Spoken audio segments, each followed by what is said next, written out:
Hello বন্ধুরা, কিভাবে আমাদের মোবাইল ফোনে আমরা সঠিকভাবে আমরা চার্জ করব। কারণ সঠিকভাবে যদি আমাদের ফোনে আপনারা চার্জ দিতে না পারে তাহলে আপনাদের ফোনের ব্যাটারি ড্যামেজ হয়ে যাবে। তা কিভাবে আমরা সঠিকভাবে আমাদের ফোনে আপনারা চার্জ করব। দেখেন, আমরা যখন একটা নতুন মোবাইল ফোন কিনি তখন বলে যে এটা 24 ঘন্টা ধরে বা 48 ঘন্টা ধরে আপনি চার্জে রেখে দেবেন, এরকম একটা ধরনের কথা আছে।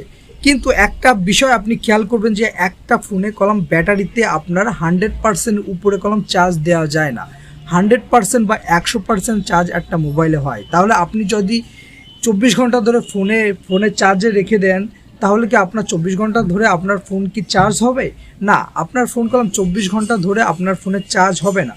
আপনার ফোনের যে লিমিটটা আছে যে 100%, সে 100%ই আপনার ফোনে চার্জ হবে এবং 100% উপরে যখন যাবে তখন কলম আর আপনার ফোনে চার্জ নেবে না। তাই আমাদের কি করতে হবে, আমাদের 100% পর্যন্ত আমাদের ফোনে আমরা চার্জ দিব, আমরা তার বেশি দিব না। যখন দেখবেন আপনার ফোনে 100% চার্জ হয়ে গেছে তারপরে কলম আপনি আপনার ফোনটি চার্জে লাগিয়ে রাখবেন না, কারণ 100% উপরে কলম আর চার্জ হয় না। তাই আপনি যতই চার্জে দিয়ে রাখুন আপনার ফোনে কলম ব্যাটারিতে আর চার্জ হবে না।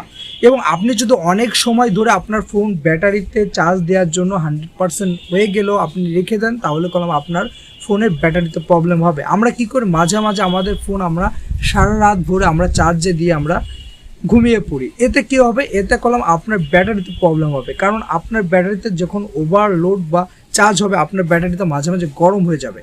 তাই কি করবেন, আপনারা যখন আপনাদের ফোনে 100% চার্জ হয়ে যাবে তারপরে আপনারা চার্জ দিবেন না।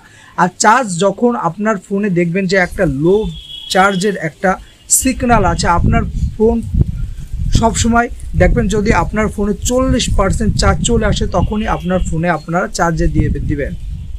কারণ আপনি যদি 5%, 4%, 10% যদি আপনার ফোনে চার্জ চলে আসে তখন যদি আপনি চার্জ দেন তাহলে কোনো আপনার ব্যাটারিতে প্রবলেম হতে পারে। তাই কী করবেন, আপনার ফোনে যখন দেখবেন যে আপনার ফোন যখন লো চার্জ সিগন্যাল যখন দেবেন, বুঝতে চান আপনার ফোনে লো চার্জ সিগন্যাল দেবে, তার আগে আপনার ফোনে আপনারা চার্জে দিবে। এতে কী হবে, এতে আপনার ব্যাটারিটা ভালো থাকবে।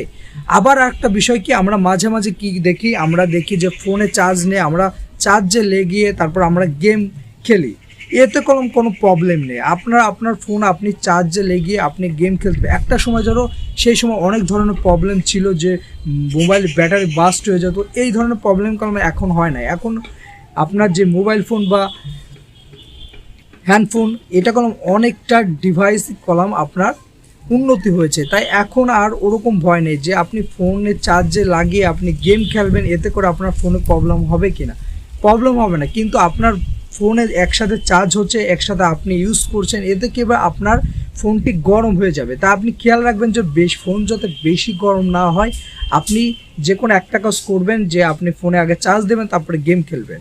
আর এই বিষয়গুলো যদি আপনার মেনে চলেন অবশ্যই আপনার ব্যাটারি হেলথ আপনার তাড়াতাড়ি কমবে না, আপনার ব্যাটারি হেলথ ভালো থাকবে। আমাকে একটা বিষয় রাখবে, আমরা বেশি সময় ধরে আমাদের ফোন আমরা চার্জে রাখতে দিব না 100% উপরে, এবং 40-45% এরকম চলে আসলে আমাদের ফোনে যে চার্জ আমরা আবার দিব। এরকম করে যদি আপনারা আপনার মোবাইল ফোনে চার্জ দেন তাহলে অবশ্যই আপনার ফোন ভালো থাকবে এবং আপনার ব্যাটারি অনেক দিন ভালো থাকবে। আজকে ভিডিওটি এ পর্যন্ত।